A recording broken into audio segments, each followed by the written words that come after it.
Few people in modern history are as ubiquitously frowned upon as Kathy Griffin. Famous for sustaining a decades-long career with accomplishments ranging from nothing whatsoever to holy shit, get off the stage, Griffin unapologetically continued to annoy her way into the spotlight, ultimately finding common ground with and employment at CNN, including a Craigslist gig at CNN's 2017 New Year's train wreck alongside Anderson Vanderbilt Cooper and Worst Journalist of the Year Don Lemon, Worst Journalist of the Year. Kathy, what should I do?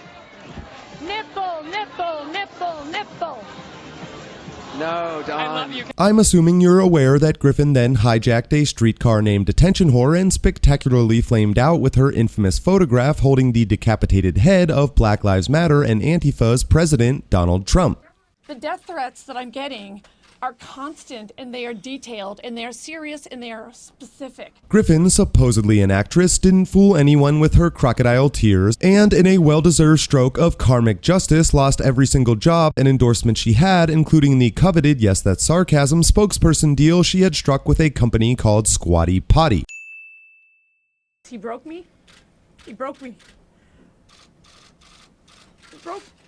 I really want to know what happened to Kathy Griffin after that, said no one ever, but we should have assumed it wouldn't be long until quite possibly the most desperate and trashy woman ever to have disgraced this humble planet groped and molested her way back into the headlines. As reported, if we're using a very, very loose definition of that word, in late September 2017 by the Huffington Post, Griffin and her boyfriend Randy Bick called the Los Angeles police on their next-door neighbors for a, quote, hours-long noise disturbance. Unfortunately for Team Griff-Bick, they grossly miscalculated the glorious unwillingness of homeowner Jeff Mezger, CEO of KB Home, to be repeatedly harassed by a Z-list has-been and the guy who preps her bowl. You see, it turns out that in the 1 year since moving in next to Mezger, Griff-Bick has called the police 5 times to complain about excessive noise. These raucous parties turned out to be Mezger's 3 grandchildren playing in his swimming pool between the hours of 6 and 9 p.m., and Mezger justifiably decided enough was enough. The audio of the altercation was captured by one of Griffin's security cameras and forwarded in the time-honored tradition of chronic victims to an allied liberal news outlet, which inexplicably posted it as a video with a square aspect ratio and bizarre background music. So apologies in advance for this being the only copy available. Now enjoy the righteous anger of Jeff Mezger as he unleashes a shitstorm of profanity on, well, she's probably happy she's in the news again, Kathy Griffin and her boyfriend Randy Bick. Hey Randy,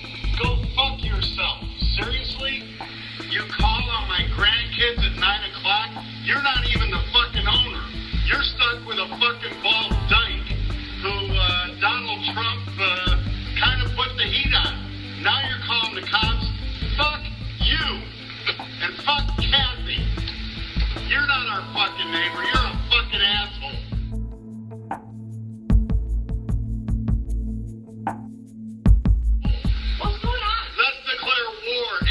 Because we got a lot to go for. Randy, what's Let's happening? bring it on, you bitch. Randy, what's happening?